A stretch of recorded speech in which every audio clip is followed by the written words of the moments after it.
I've been a tattoo artist for over 16 years. I started when I was back in military, so I've grown from the bottom right up to being one of the highest paid artists worldwide. So I've seen the highs and the lows of the industry and met every type of person imaginable. I know the tattoo industry inside out. Here's 6 vital things that I've learned during those 16 years of tattooing. First point, so those first few years, I'd say first 3 years were a massive struggle when I first started. When I first opened my shop, I'll be honest with you, there were numerous occasions where I nearly had to throw in the towel. And I can remember one specific one where I was on my way home. My wife at the time had said, Ben, do you mind just getting these few bits? Mainly for kids, to be honest, and then just like your bare essentials, milk, bread. So yeah, not a problem. As I got to the shop, I'd got all my list of things that Mrs. had obviously sent to me. But I can remember getting to checkout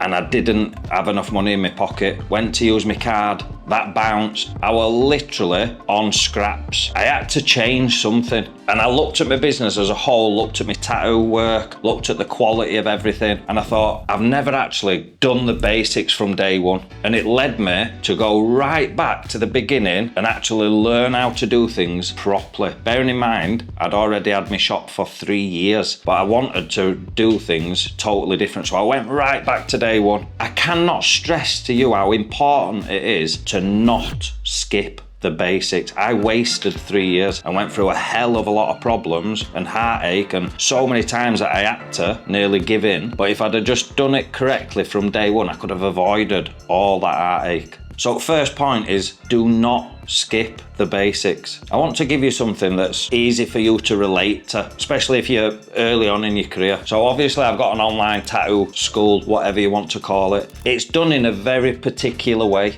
in a very precise order to avoid anybody being able to skip those basics. But this is what happens, this is what most people do. They start the course, they'll do a few lessons and then think, right, I want to jump all the important basics, the fundamentals, and jump straight to fancy stuff like portraits. Some of them, they jump to those later lessons and the work is actually all right, but it's never gonna be amazing. You never want to skip the basics. The only person that you're cutting short is yourself, so don't take shortcuts. Next up, we've got point 2. Now, this is something that took me years to actually understand. Like I say, I'll use myself as an example again, but those first 3 years were a massive struggle. I went right back to basics regarding the tattoo process. So that were nailed down then. I had the skills, but like you and like myself and 99% of artists, I were looking at other businesses. We all do it. Theirs were so successful, or some of them, and I was looking at the work thinking,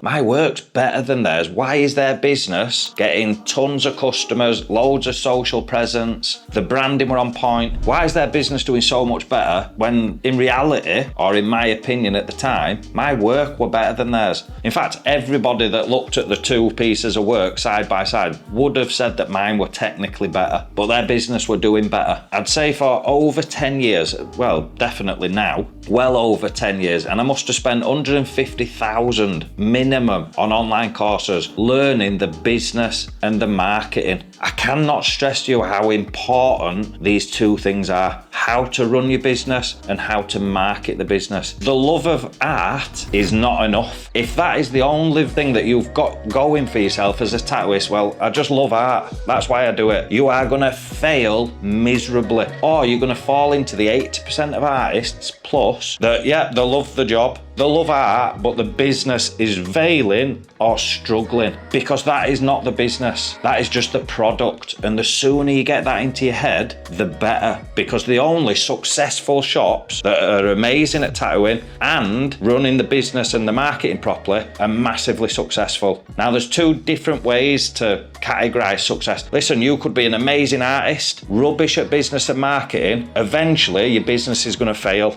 Ideally, we need to be an amazing artist and amazing at business and marketing. That is the recipe for success. So get it into your head now. Look, I love art is never going to produce an amazing business. Point 3 that I wanted to cover is, listen, you don't need all the fancy equipment. It's so easy to get hooked into people's marketing. There's this new machine coming out. There's these new inks that are not black, blacker than black. And then there's another ink that's blacker than black. Listen, it's just marketing. As long as you are amazing at your job, the machine that you've got is 99% of the time good enough. The inks that you've got, as long as they're safe and from a reputable brand, they're going to be able to produce amazing tattoos. It's you and your skill that is doing the work, not necessarily the products. Now, don't get me wrong, some inks help your life out a little bit. You might swap to a machine and think, wow, this is a little bit better. But any amazing artist can pick up any machine and do an outstanding tattoo. Don't get fixated on the wrong things. Point 4 is learning on the right things. You should never be tattooing yourself or anybody else while learning. So there's specific things, practice mats, fake skin, whatever you want to call it, that are designed purposely for this. And even after 16 years of tattooing, if I want to try out or test a new method, a new needle, new inks, whatever it may be, I'll just get the practice mats out and give it a little whirl on there first. You can do it wrong 1,000 times if you want. Your own fake skin, it just goes in the bin after, if that's what you want to do with it. But if you're doing it on a person, especially whilst you're early on, there's the risk of infections if you're not doing things properly. You're never going to get that on a fake mat. You can't create an infection on fake skin. And this is one of the things that a lot of people misconstrue on my channel. They think, oh, Ben's creating a ton of scratches. Wrong. I teach everybody in the safest way possible, which is on fake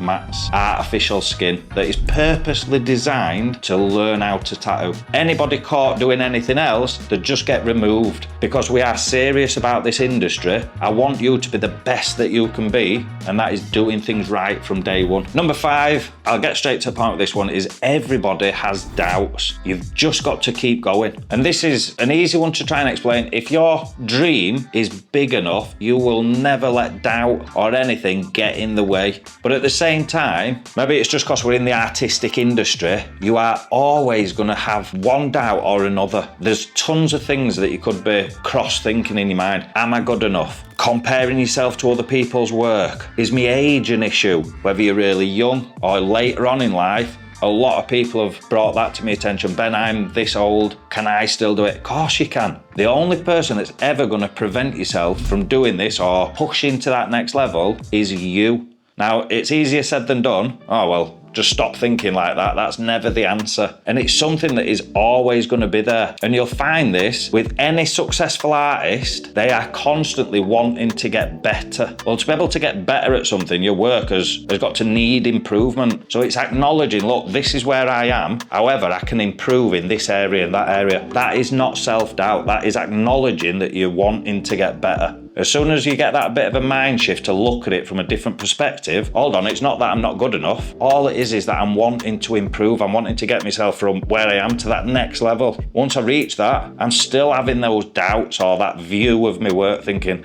it's good, but it still needs to be better. And these are the artists that get right up there to the very, very top and are worldwide recognised. So it's not self-doubt, or at least that's how I look at it. It's just noticing where you can improve. Mindset change. Number 6, and this is possibly one of the most important ones. Let's just think, and like I say, I've heard this time and time again. Where's the richest place in the world? And it was a quote that we're listening to or a story, and it just really hit home for me. And it goes on to say that the richest place in the world is the graveyard, because it's full of people that had dreams of writing a book, starting a business, creating an invention, doing something. And whilst you're listening to this, you'll be sat thinking, yep, I want to do this, tons of things, businesses that you want to start, books you want to write. The list goes on, but nobody ever does it. Nobody even starts that first step. At one point, we were getting 1,000 people per day join my tattoo course. Now, once we moved systems and we could track exact numbers, we noticed that only 7%, 70 out of 1,000 people was actually completing lesson 1. So just because it was free, they were signing up, all right, I'll do that one day, tomorrow, next week. But they were there for 6 months and never even completed lesson 1. Only 7% took that first step. Now that is the last point. Take the first step. Every other step from that point is going to be easier. The hardest thing that you're ever going to have to do, whether it be writing a book, following a course, starting a business, anything, is that initial step. Then momentum takes over. An analogy that I like to use, and I've used it in loads of videos, is the snowball effect. If you've got a tiny little snowball and you stood at the top of a mountain covered in snow, nothing will happen. But if you just give it that little nudge, that first step, then momentum takes over. It starts rolling downhill, it'll get bigger, faster. You know the story. It's just the initial step. So as I'm ending this video, I just want you to think to yourself, do I want to become an artist? Do I want to improve my art? Do I want to take my business to the next level? Whatever it may be, take that first step, because the next steps get easier and easier and easier as momentum takes over. Listen, I want you to tell me what your biggest fear is, what's preventing you either learning how to tattoo, taking your tattooing to that next level, or just growing your business in general. Let me know in the comments, because I'd love to hear what your problems are, and hopefully it's something that I might be able to point you in the right direction or help with if I've got experience in it. As always, I'll see you in the next one. Cheers.